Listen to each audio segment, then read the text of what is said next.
My name is Justin Mallett. I am the Diversity Director, Director of the American Intercultural Center here at UW Green Bay. Before that, I was the Director of Diversity and Multicultural Affairs at Illinois College. And before that, I was an admissions counselor and coordinator orientation at UW-Stevens Point. I did my undergrad and graduate work at UW-Stevens Point, got my undergrad in communications, emphasis public relations, and then I got my Master of Arts in Communications as well, and then I went on and I got my doctorate in educational leadership from Madison Edgewood. So when we have this conversation about inclusion and diversity, I love talking about this. I talk about this all the time, and so I tell everybody that any group that I talk to, relax. We're going to have fun. This is going to be an open and honest discussion. When I'm done, I will take any questions that you may have, and I will answer them to the best of my ability. If I don't know it, I'll make up the answer. So we're going to get started here. So today, I am going to talk to you guys about inclusion and diversity. Although these terms are linked, they're not the same. And I hope to shed some light on them in a way that may pique your interest. Although diversity is and should be defined in broadest terms possible, racial diversity is the area that presents the greatest challenges in the higher education level. It's my intent through this presentation to demonstrate with facts and figures, examples and studies, how racial diversity benefits everyone. Ultimately, diversity and inclusion are about social justice and challenging the status quo. It speaks to our politics as well as our core values. For me, the road to diversity and inclusion is essentially a continuation of a very old journey. The baton just happens to be in our generation's hands. That is why a conversation about diversity must be put into a historical context and viewed as part of a broader movement for equality and justice.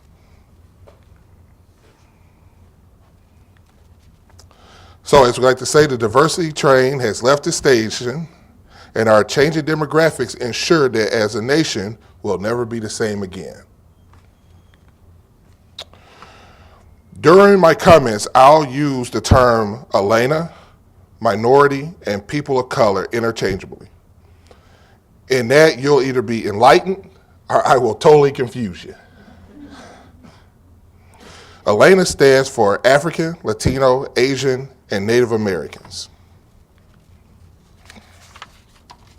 So let me begin with some definitions so that we're all on the same page when it comes to defining diversity and inclusion. For this presentation, diversity is defined as a mixture of people of different backgrounds, races, and cultures in an institution. This definition is broad enough to include all of us and takes into account differences in religion, gender, disability, sexual orientation, and other areas of diversity. Inclusion can be defined as intentionally creating a culture and fostering a welcoming environment where everyone is valued for their skills and talents that they bring to the table and where they are involved and empowered. An inclusive college promotes and sustains a sense of belonging. Belonging comes when we feel valued, accepted, engaged, and safe within our community. In a nutshell, diversity describes the who we are, while inclusion describes the how and what we hope to become.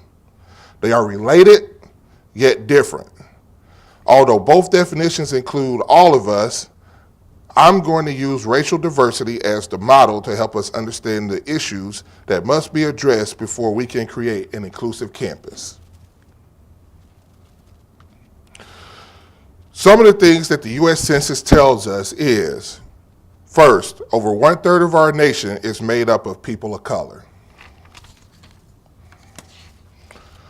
Milwaukee's Black and Latino population now make up the majority in that city. Over half of Milwaukee's elementary students are students of color. And in about 15 years, 40% of the United States population will be people of color.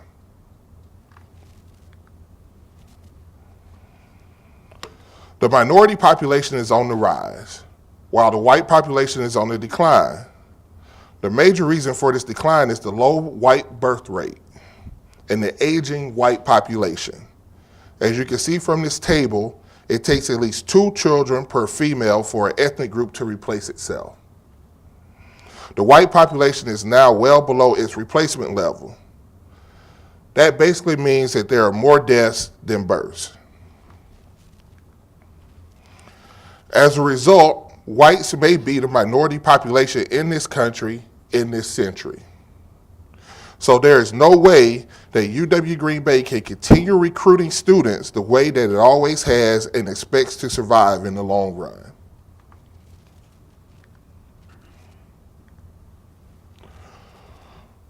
We have to do a better job of convincing people that diversity benefits everyone.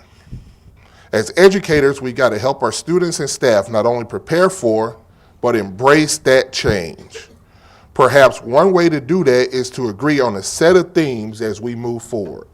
First, we want to create an environment where everyone is respected and included. Next, we want to leverage our diversity for a competitive advantage. Next, accomplishing our diversity goals will require changing some assumptions, practices, and beliefs as an organization. These changes will happen steadily, and they will be both visible and measurable. And as our culture evolves, we will need to work together to make our diversity work for all of us.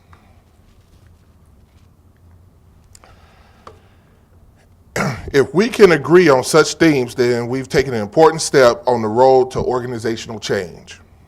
But it's just a step.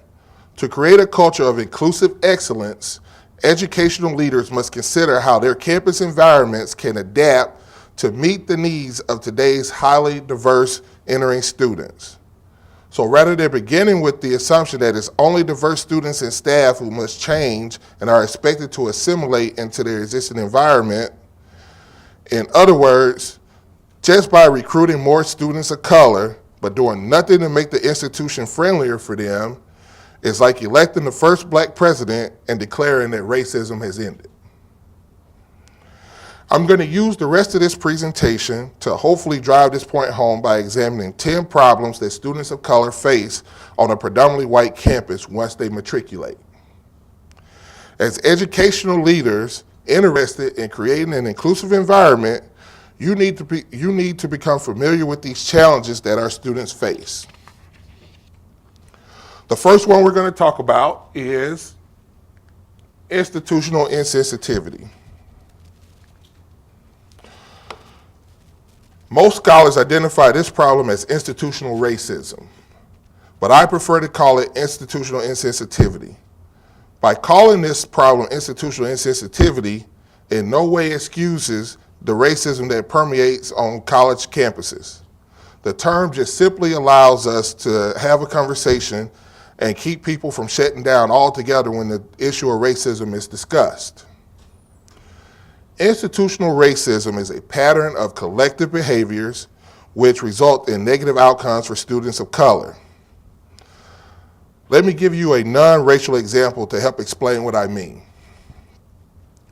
Many colleges and universities around the United States offer weekend courses to accommodate students who work at day jobs.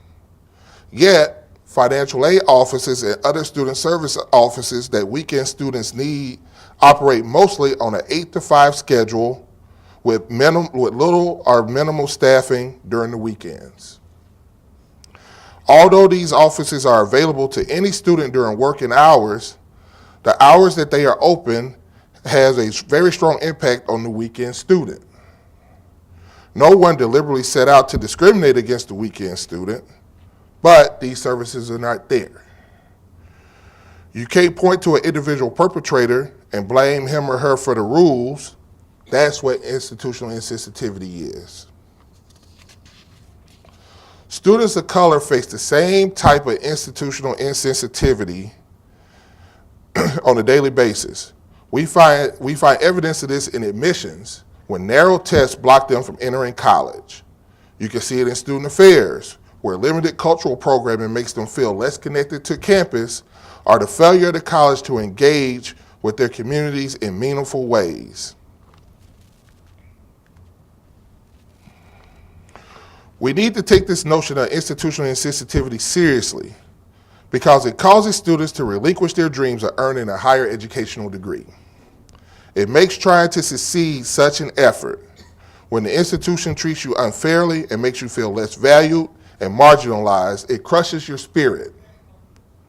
It's unwise to sit back and say we have no race problems because we have so few students of color. The reason why you have so few students of color may be because of a race problem. A better approach would be to analyze how institutional policies are affecting people along racial lines. Find out if admissions policies are indeed race neutral. Find out what the retention rate is for students of color. Find out if they leave UW-Green Bay with almost twice the loan debt of white students. Once we begin to raise these type of questions, we'll soon realize how institutional policies reward some and punish others. Then we can begin to target our energies to correct these inequities. And here are a couple more examples of what I view as institutional insensitivity. The second challenge is a monocultural curriculum. The word multicultural simply means many cultures. In the context of education, it means the teaching of many cultures versus the teaching of one or a dominant culture.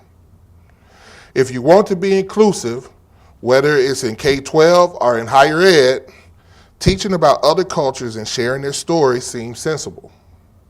But in practice, trying to change the status quo has created a tremendous backlash. As higher educational professionals, you need to know that introducing a monocultural curriculum into our universities is a simple, straightforward task. In some states like Arizona, it's becoming extremely difficult to go to a multicultural curriculum. Because multicultural education challenges some of our most sacred values, it has become extremely controversial and has been the target of some very vicious attacks. Dr. Hughie Hart, an expert on ethnicity and race, believes the intensity of this anti-multicultural movement is rooted in its inability to confront the truth of American history as experienced by those of non-European heritage.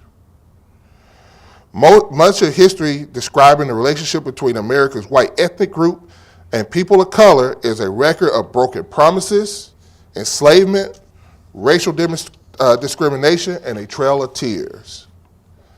I know these are some harsh words, but historically correct. The unequal treatment that minority groups have experienced historically helps explain why their perceptions in many cases are substantially different from their white counterparts. It's safe to say that you'll get a different historical perspective from the ancestors of those who were forced to walk the Trail of Tears than from those who ordered the march. When it comes to telling the full story, it's not that some traditional scholars are deliberately writing lies. I don't want to imply that. Although more than a few have looked at the pyramids in Africa and Mexico and the fallen statues within their African features and claimed that they had to be created by aliens or UFOs. Perhaps of greater concern is the distortion by the omission that occurs. Students are still being taught that Columbus discovered America. Perhaps it's time that we make the textbook publishers take the oath and tell the truth, the whole truth, and nothing but the truth, because Columbus would not have survived without Indian assistance. Why can't we share that what Columbus really found when he got here? Here's what he found. He found millions of people in the Americas, speaking over 300 distinct languages. There were kings and prophets, governing councils, and communal clans. There were fishermen, farmers, and buffalo hunters, weavers, potters, and rock painters, healers, spiritual leaders, builders, and teachers. America was multi-ethnic and multicultural before Columbus even set foot on this great land. This was so when there were only Iroquois, Lakota, and Algonquin people on the land. If Columbus had come inland to Missouri, he would have discovered the distant empire of the Cahokia Nation. It was the thriving hub of a trade network that stretched thousands of miles from the present site of St. Louis. A leading scholar in Native American history tells us the rivers were crowded with canoes almost bumper to bumper with every imaginable fruit and vegetable. Native people knew the rivers and the trading routes like we know our road maps. Their city life was equal to any on the planet. Why didn't we learn this in our history class? Why wasn't this taught to our students currently in our schools today? The same can be said about every racial group that Europeans encountered. They weren't savages. It has only been recently that we've begun to look at the real cultures and people who inhabited these great continents prior to European conquest. It's not enough for campuses to be desegregated. They must strive to become places whereby individuals of differing racial and cultural backgrounds can search for the truth, wherever that truth may lead them.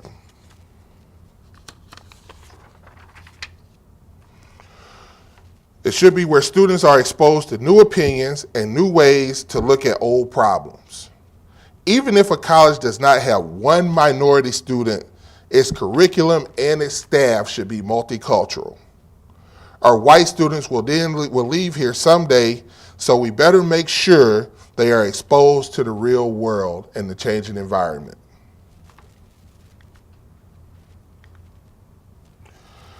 Next, we have the problem of teacher expectations and attitudes.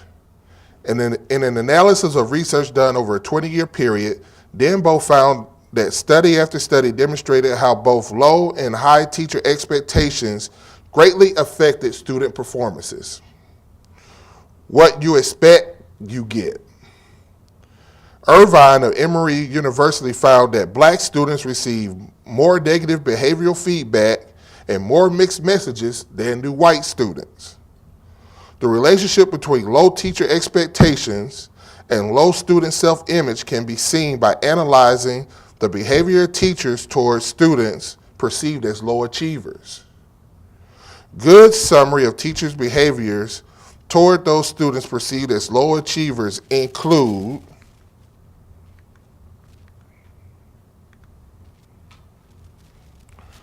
providing students with general, often insincere praise, providing them with less feedback, demanding less effort of them,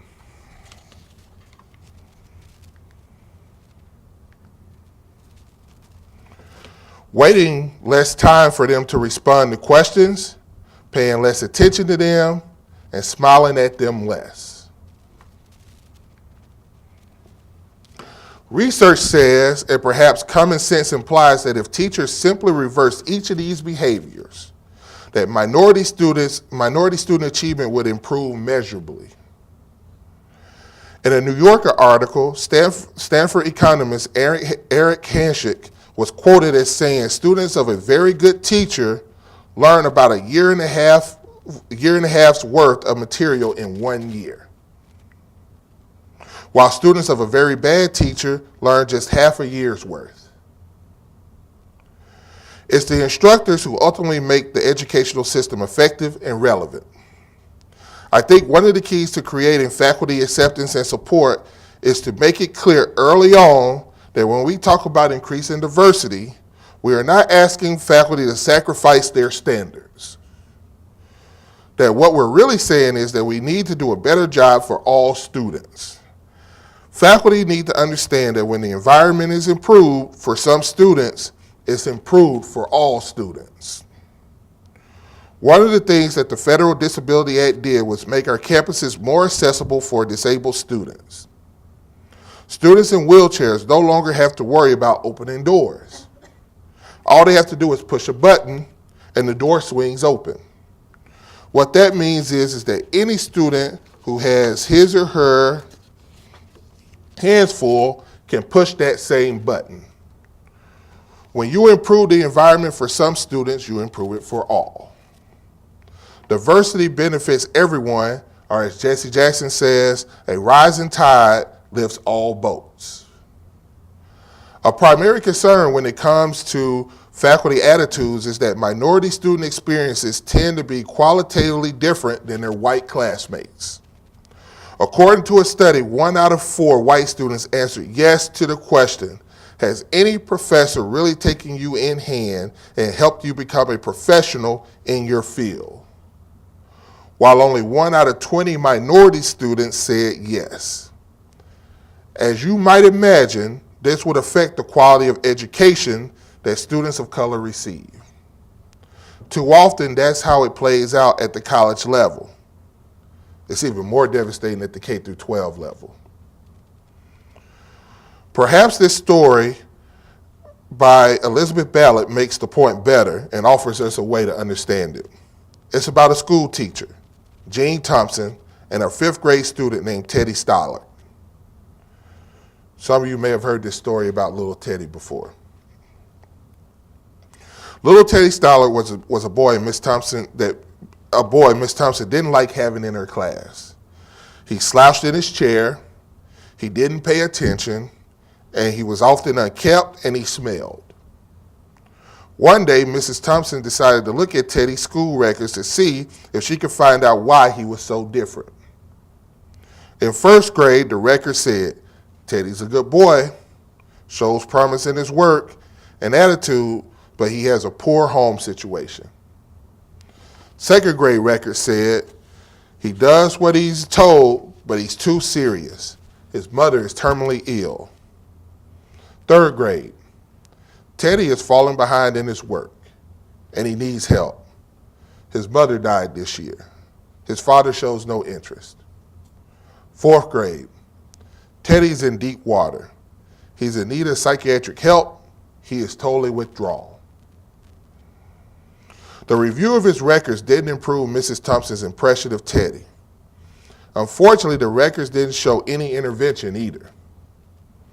Christmas came and the students all brought Miss Thompson neatly wrapped presents, all except Teddy. Teddy's present was wrapped in a brown paper bag and held together by Scotch tape. She tore open the brown paper bag and found a rhinestone bracelet with most of the stones missing, and also a mostly empty bottle of perfume. To stop the kids from giggling, Mrs. Thompson quickly put some of the perfume on her wrist and slipped on the bracelet. Doesn't it smell lovely? Isn't the bracelet pretty?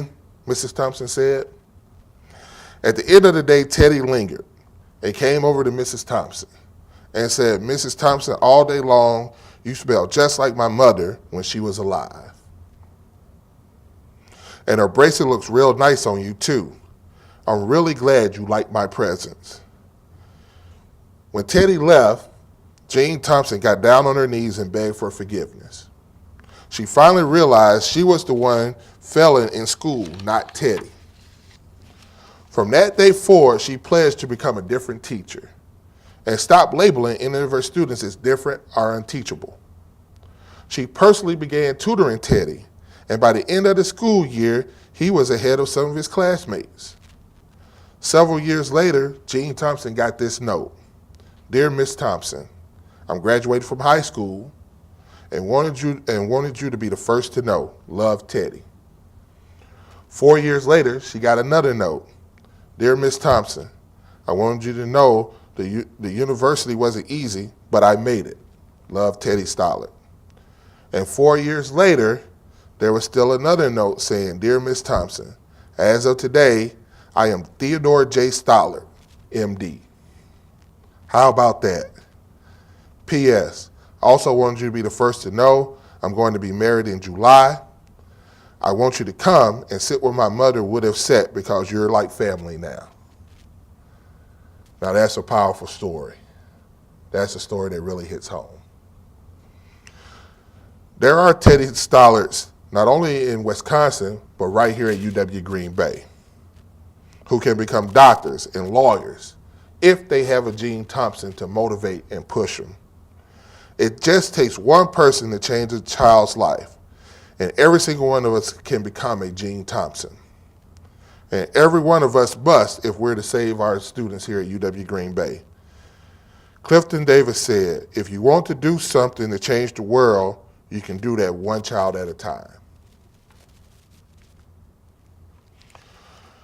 Now, let's touch on cultural conflict. When schools fail to provide cultural support, the result is usually cultural conflict. To be culturally different doesn't mean that one is culturally deprived. We shouldn't allow cultural ethnocentrism to cloud how we view cultures that are different from ours. When we do, we are confusing differences with deficiencies. They are not the same. Imagine, if you will, that every day you turned on the TV, there were mainly black faces, the newspaper you read was all about blacks, and when whites were discussed, either a crime had been committed or someone had broken another sports record. You came to school and you only had black teachers and you were the only white person in class. You wanted so badly to have your culture mentioned, but it never was, or only as an afterthought. How would you react? Would you feel included? That's why diversity and inclusion aren't the same. They're not the same thing.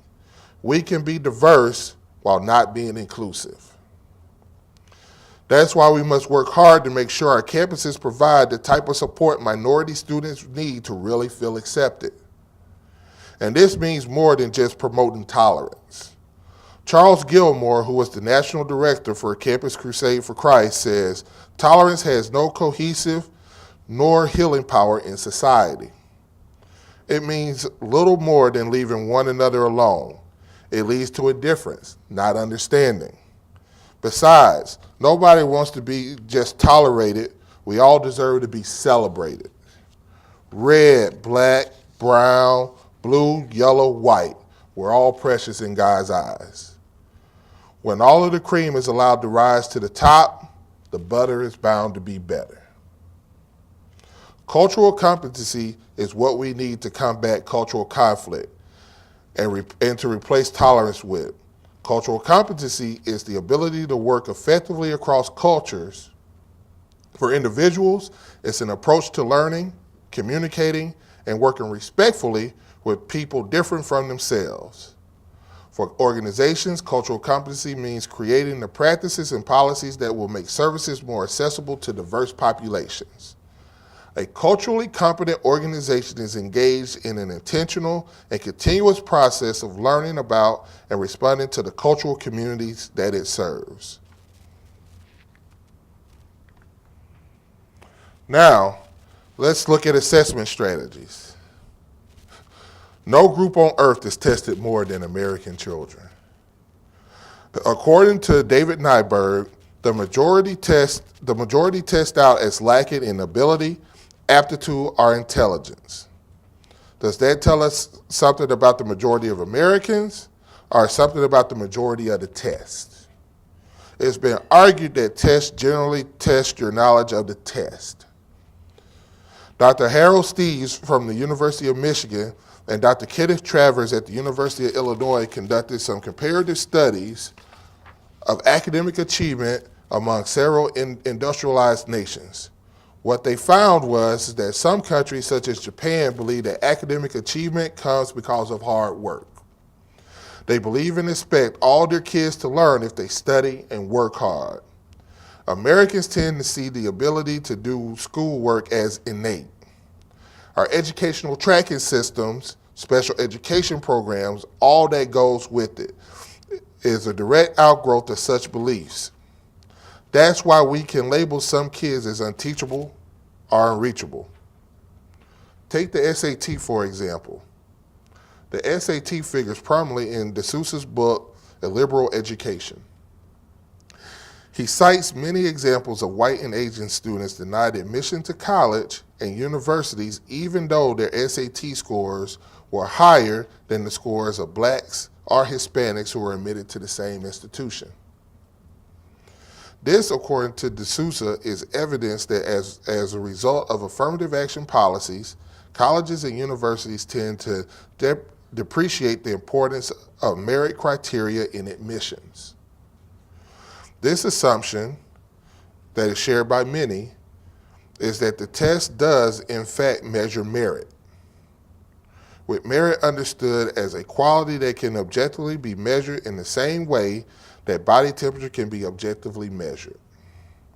Stanley Fish, a leading critic, says that the SAT is nothing of the kind.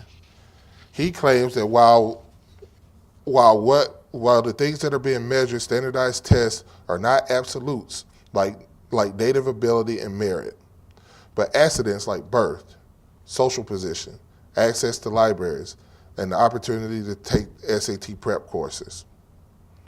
David Owen points out in his book, None of the Above, Behind the Myth of Scholastic Aptitude, the correlation between SAT scores and college grades is lower than the correlation between weight and height. Ernest Boyer asks, even if the SAT did measure success in language and mathematics, what about history? What about science?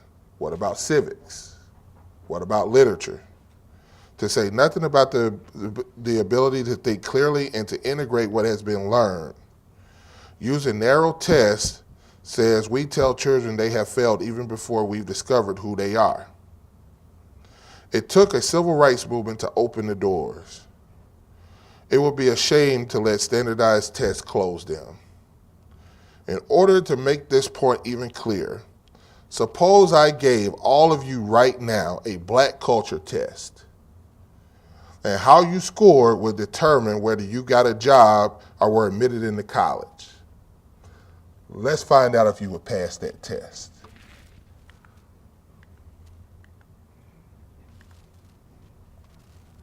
Question number one, and this is the interactive portion of the presentation. A deuce and a quarter is a term used by blacks to describe a poker bet. True or false?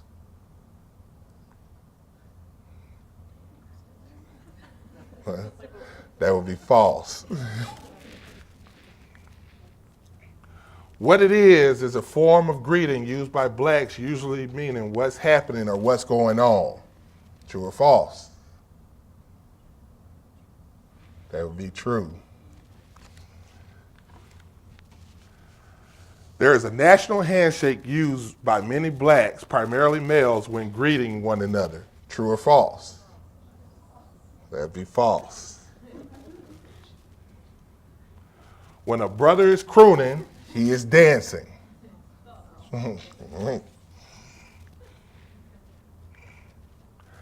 A hog is the kind of car the stereotype says most blacks drive. That'd be false. A pressing comb is slang for an iron. True or false?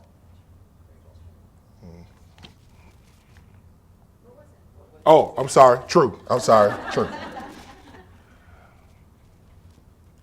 A process is a hair slickening and straightening technique that formally includes lye and potatoes as ingredients in the mixture applied to the scalp. That is true. A cooling board, still referred to in the Black Fundamentalist Church, was the ice rack used on the plantation to preserve food. True or false? That'd be false. A cooling board is usually pine. Is when an enslaved person's dead body was placed for viewing during a wake. The majority of blacks living today were born in the West. True or false? That'd be false.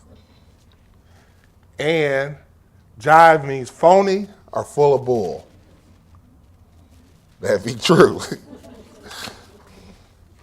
So, now, what does these results tell me about your intelligence? What does it tell me about your ability? It may tell me you know very little about black culture. It may tell me you know a lot about black culture. But it would be a mistake for me to use your scores as if they alone can predict your success.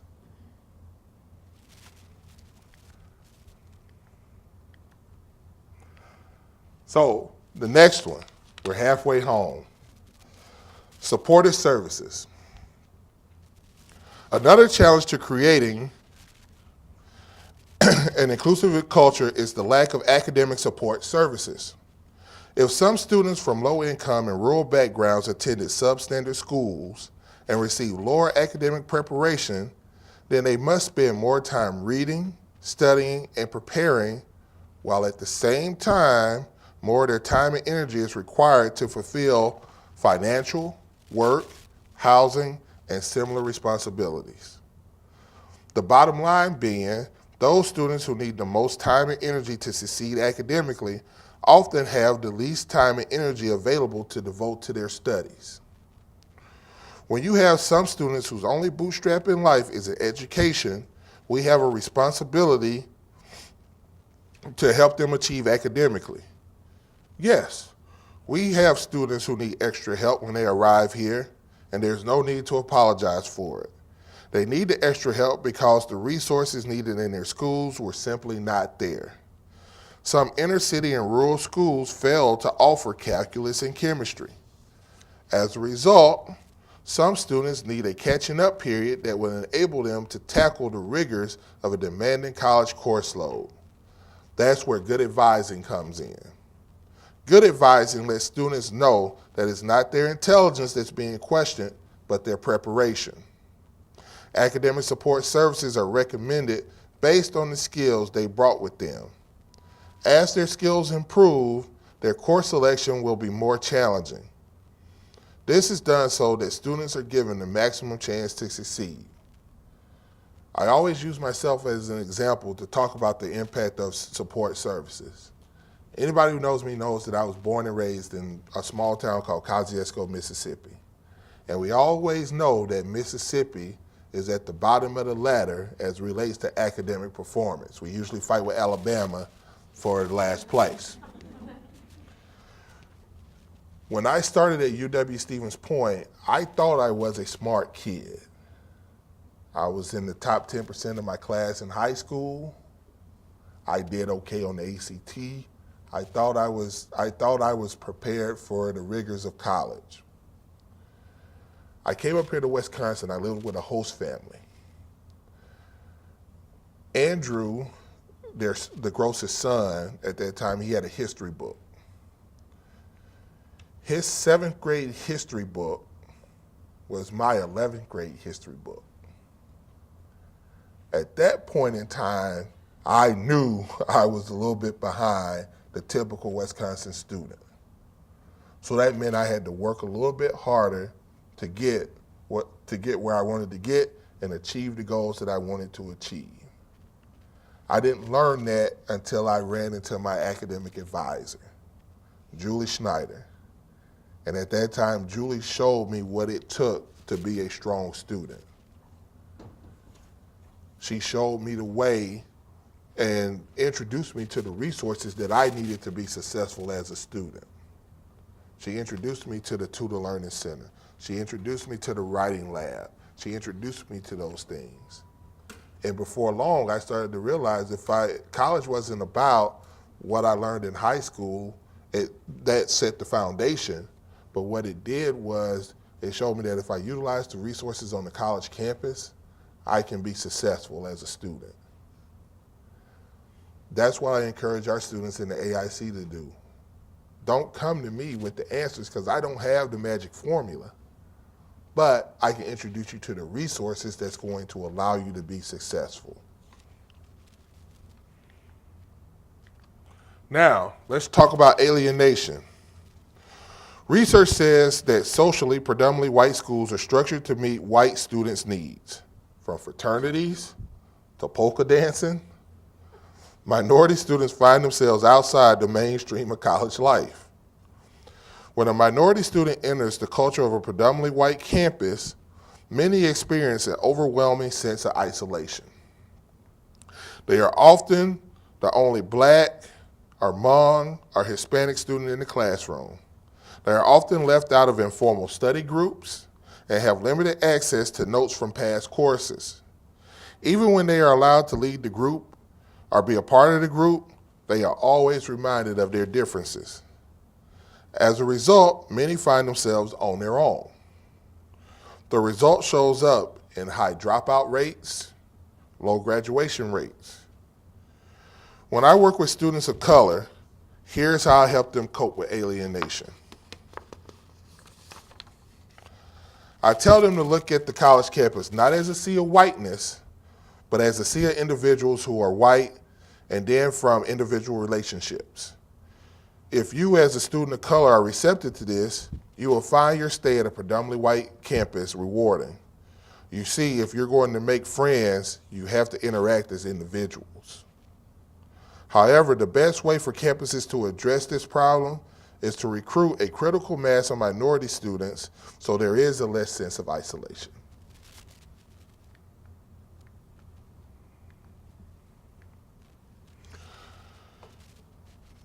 Now we have socialization. It's not surprising to find that students who have adopted white middle-class norms are more likely to experience success in higher education. Now, that doesn't mean we should only recruit middle-class students of color. If that's the case, I certainly would not have gotten back in when I started school. The process by which students of color are integrated into the social fabric caused many students to question the necessity of losing their ethnic identity in order to be accepted.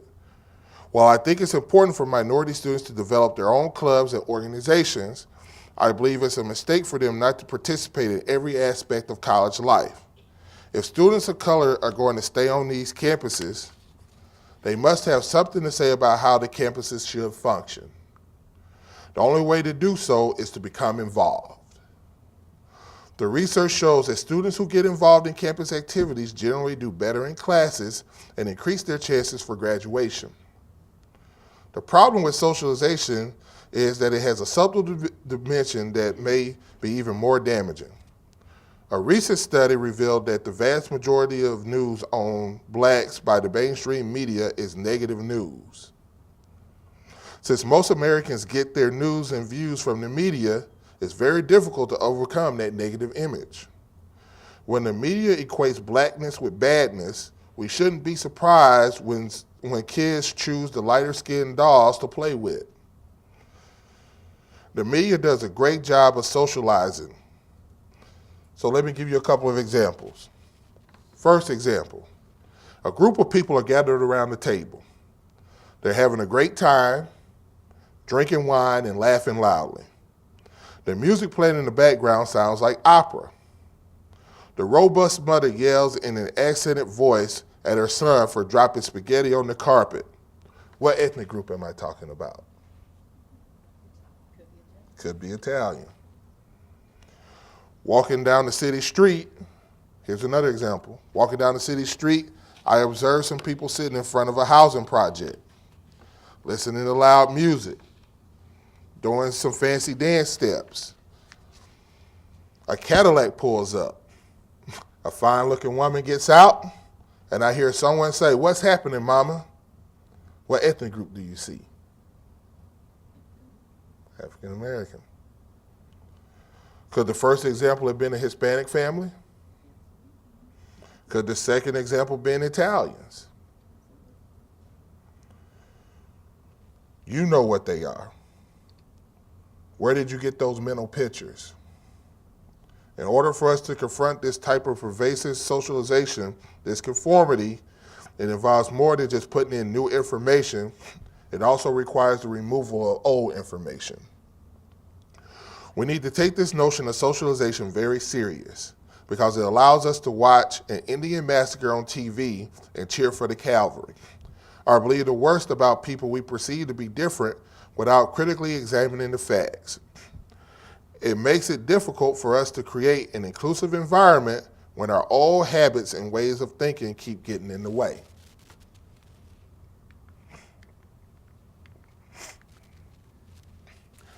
Now, there's relevance. If you don't understand how something relates to your goals, you won't care about it. We can force something to be relevant to students by putting it on a test. But this only makes it have the appearance of something significant. It does not make it interesting. What if textbook students were required to read presented the rainbow in all of its natural beauty? Native authors, Hispanic authors. What if our schools truly prepared us to respect and live in a multicultural world? It's a tragedy not only for students of color, but for whites as well to go through an entire educational experience and never be taught by a minority scholar or exposed to 3/4 of the world's population. Shakespeare is all right, but what about James Baldwin or Alex Haley? You see, wisdom knows no skin color. I graduated from UW-Stevens Point, and I was never taught by a black instructor. I did not have a black instructor until I obtained my doctoral degree, when I had Dr. Charles Taylor in my doctoral program. He was also my advisor for my dissertation. That was my first exposure to a black faculty or staff member in the classroom. If we're truly serious about diversity and inclusion, we need to work to change that. We always like to think that the answers lie out somewhere, but it really starts with us. And finally, motivation. With the previous 9 social barriers facing students of color, it's understandable that a lack of motivation is often present. When I work with students of color, I urge them to view these problems not as crutches, but rather as challenges. Because if you're motivated, you can master these challenges. Studies have found that successful students of color tend to be independent, self-assured, and confident they can change their lives by their own efforts. They expect racism and have prepared to deal with it. They have achieved some form of success outside the classroom. Our challenge is to help students direct their anger and frustration into changing their educational environment to make it better for those who may come after them. I tell them all the time they need to get prepared because in their lifetime they may have a nation to run. Motivated students understand there are several things they must do while in school. First, they must study hard because you can't teach what you don't know, nor can you lead where you don't go. 2, don't separate yourselves. Get involved in campus activities. 3, be academically prepared, which means homework done well, class attended, research papers finished.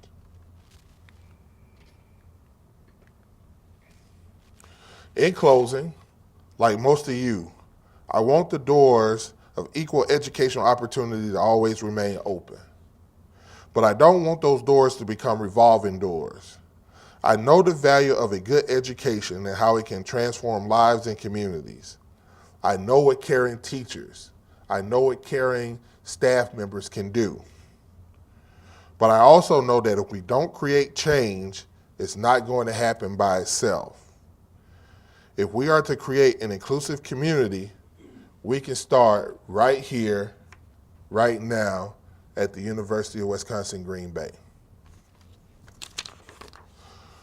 We can plant seeds so that someday diversity and inclusion are just taken for granted. We need the UW-Green Bay faculty and staff to help address these challenges and create an environment where all students will excel. When that is done, we all win in the end. Thanks.